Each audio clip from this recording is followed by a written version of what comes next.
ఈ రోజు ఎటో వెళ్లిపోయింది మనసు సీరియల్ ఎపిసోడ్ లో ఏం జరిగిందో తెలుసుకుందాం. సందీప్, ధన, భద్రములు కూర్చొని మాట్లాడుకుంటూ ఉంటారు. మనం వేసిన వెంచర్స్ అన్ని అమ్ముడిపోయాయి కదా, ఇంకా కన్స్ట్రక్షన్ స్టార్ట్ చేస్తే బాగుంటుంది అని సందీప్ అంటాడు. ఇక ధన కూడా, ఇది మా మొదటి ప్రాజెక్టు, మా సీతాబావ గారి కంటే మాకు ఇంకా చాలా ఎక్కువ పేరు రావాలి.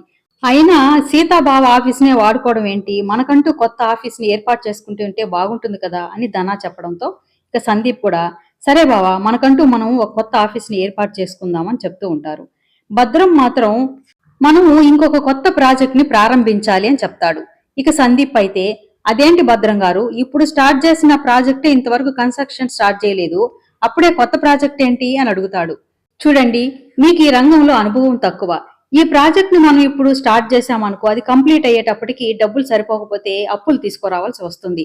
అదే ఇంకో కొత్త ప్రాజెక్ట్ స్టార్ట్ చేసామనుకో, ఇది కంప్లీట్ అయ్యేటప్పటికి మనకు ఆ డబ్బులు వచ్చి దీనిలో యూజ్ చేసుకోవచ్చు అని చెప్పడంతో ఇక వాళ్ళు కూడా, సరేనండి మీరు చెప్పేది నిజమే, అలాగే చేద్దామని వాళ్ళు కూడా అంటారు. సరే, త్వరలోనే కొత్త ప్రాజెక్ట్ కి సంబంధించిన డీటెయిల్స్ చెప్తాను, నా ప్రాజెక్టులన్నీ ముంచేలాగే ఉంటాయి అని అంటాడు. ఇక ఆ మాటకి వాళ్ళిద్దరూ భయపడి వాడి సాయి చూస్తే, అదేనయ్యా, నా ప్రాజెక్టులన్నీ డబ్బుల్లో ముంచి తేలేలాగా ఉంటాయి అని చెప్తున్నాను అని అంటాడు. కానీ తను మాత్రం మనసులో ఇలా అనుకుంటాడు, నా ప్రాజెక్టులన్నీ జనాలని ముంచేటివి అని జనాలు వీళ్లు కనిపెట్టే లోపల ఈ వచ్చిన డబ్బుతో ఇక్కడి నుంచి పరారైపోవాలి అని అనుకుంటాడు. సీతాకాంత్ రామలక్ష్మి కంటే ముందే ఇంటికి వచ్చి కూర్చుని ఉంటాడు. అంతలో రామలక్ష్మి వచ్చి, అరే నాకంటే ముందొచ్చేసరే, ఈ రోజు కూడా ఎవరికైనా సలహాలు ఇచ్చి వచ్చారా అని అడుగుతుంది. అదేం లేదు రామలక్ష్మి అని చెప్తూ ఉంటాడు. అంతలో సిరి ఫోన్ చేస్తుంది. ఇక ఇద్దరు సిరితో మాట్లాడుతూ ఉంటారు. ఇక ఎలా ఉన్నారన్నయ్య అని అడుగుతూ ఉంటుంది.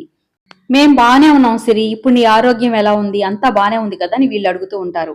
ఇక సిరి అయితే, రేపు నా సీమంతం అన్నయ్య, మిమ్మల్ని రమ్మని పిలవడానికే చేశాను, తప్పకుండా రావాలన్నయ్య అని చెప్తుంది. మేము రాకుండా నీ శ్రీమంతం ఎలా జరుగుతుంది, మేము తప్పకుండా వస్తామని వాళ్ళు చెప్తారు.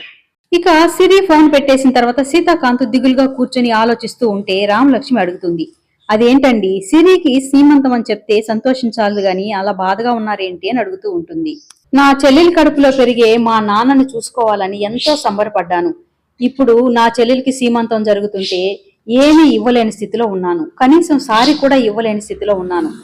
నా చెల్లెల కోసము, తన కడుపులో పుట్టే బిడ్డ కోసము ఖరీదైన బంగ్లాని శ్రీమంతం నాడు కానుకగా ఇవ్వాలనుకున్నాను. ఇప్పుడు మన పరిస్థితి తలుచుకుంటే నాకు చాలా బాధగా ఉంది అని బాధపడుతూ ఉంటాడు. ఇక రామలక్ష్మి అయితే, మీరు బాధపడకండి అని తను డబ్బులు దాచుకుంటున్న హుండీ తీసుకొచ్చి పగలగొట్టి అందులోని డబ్బులు సీతాకాంత్కిచ్చి, అవసరానికి పనికొస్తాయని చెప్పాను కదా, ఇప్పుడు పనికొచ్చాయి చూడండి అని సిరికి కావాల్సినవన్నీ తీసుకురండి అని చెప్పి ఇస్తుంది. సీతాకాంత్, రామలక్ష్మి సిరి శ్రీమంతానికి కావలసిన సాంగ్యాన్ని తీసుకుని ఆటోలో బయలుదేరి ఇంటికొస్తారు. వాచ్మెన్ వాళ్ళని చూడగానే ఆప్యాయంగా పలకరిస్తారు. ఎలాగున్నారు సార్, బాగున్నారా మేడం అని అడుగుతూ ఉంటాడు. ఇక సీతాకాంత్ అయితే, ఎలా ఉన్నావు అని వాచ్మ్యాన్ని అడిగితే వాచ్మ్యాన్ తలదించుకుంటాడు. ఇక ఎలాంటి సమాధానం చెప్పకుండా బాధపడుతూ ఉంటాడు. రామలక్ష్మి అడుగుతూ ఉంటుంది, ఏమైంది, ఎందుకు అలా ఉన్నావు అంటే ఇక వాచ్మ్యాన్ ఇలా చెప్తూ ఉంటాడు, ఈ ఇల్లు ఇప్పుడు మీరు ఉన్నప్పుడు ఉన్నలాగా లేదు సార్, చాలా మారిపోయింది. అసలు మమ్మల్ని మనుషుల్లాగే చూడడం లేదు, కనీసం జీతం కూడా సరిగా ఇవ్వడం లేదు సార్, అవసరానికి డబ్బులు అడిగితే లేదు పొమ్మంటున్నారు.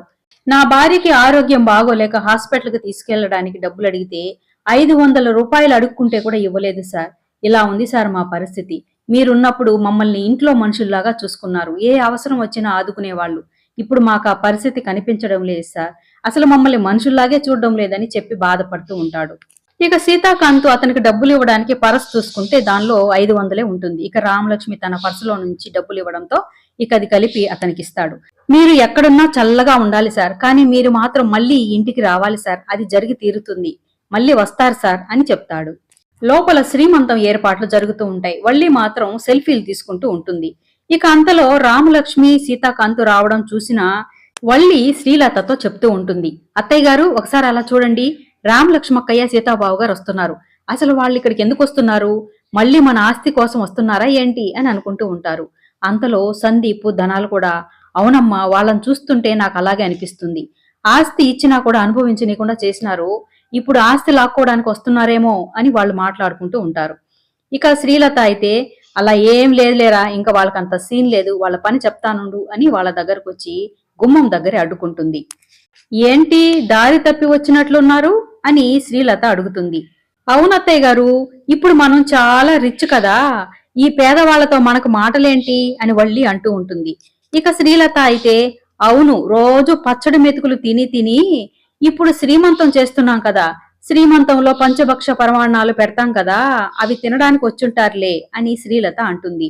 ఇక రామలక్ష్మి అయితే, కొంతమందికి నడిమంత్రపు సిరి వచ్చి పడేటప్పటికి కళ్ళు నెత్తికొస్తాయి, అయినా గుమ్మం దగ్గర ఎందుకు ఆగిపోయారండి, సిరికి కూడా ఈ ఆస్తిలో సగం వాటా ఉంది, సిరి పిలిస్తేనే మనం ఇక్కడికి వచ్చాం, పదండి లోపలికి అని రామలక్ష్మి సీతాకాంతని తీసుకుని లోపలికొస్తుంది. కానీ సిరి కనిపించకపోయేటప్పటికి ఇక వాళ్ళైతే నిలబడుకుని ఏర్పాట్లు చాలా బాగున్నాయి కదా అని మాట్లాడుకుంటూ ఉంటారు. ఇక శ్రీలత వల్లితో ధన సందీప్లతో ఇలా చెప్తూ ఉంటుంది.